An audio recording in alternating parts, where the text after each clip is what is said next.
Yo, sa mga tol, update sa mga cups na ipapa-restore. Ito sila mga tol. Whole mine na natin ngayon. Yung ano kasi dito, yung tatlo dito repaint. To repaint. So unahin muna nating whole mine syempre.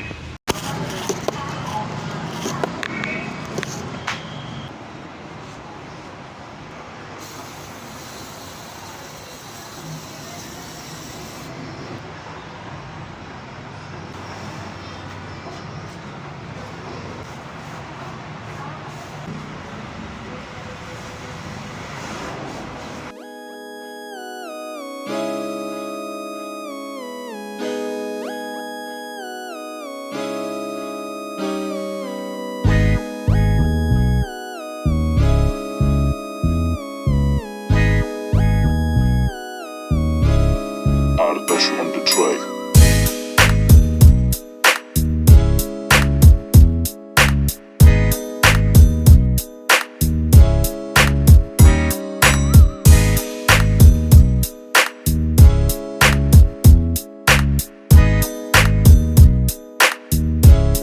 Artash on the track.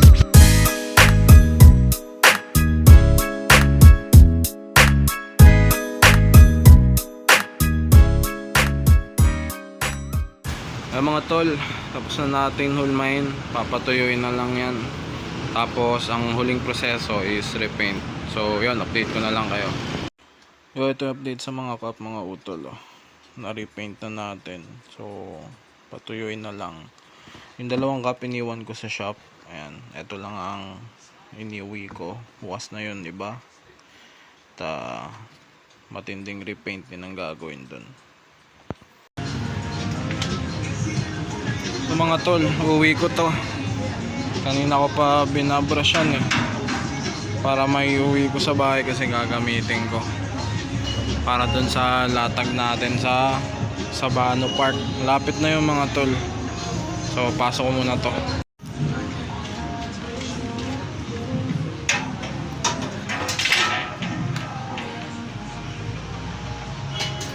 Yeah.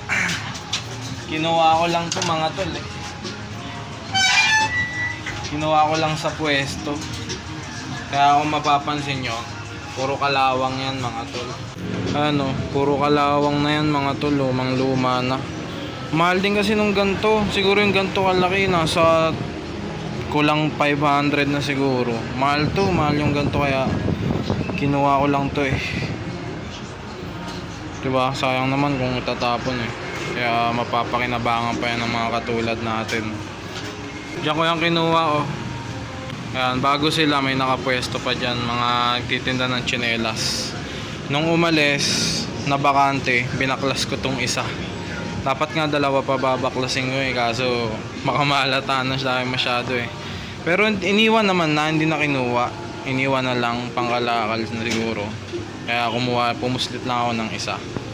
Kaya abangan nyo yung latag natin sa Sabano Park. Lalatag ako ng mga cups doon. Abangan nyo na lang. Tatabi ko na to. Sayang, di ba?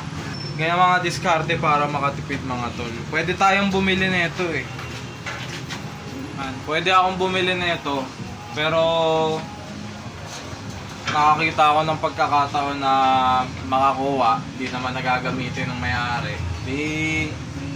Bakit hindi? Di ba kinuha ko?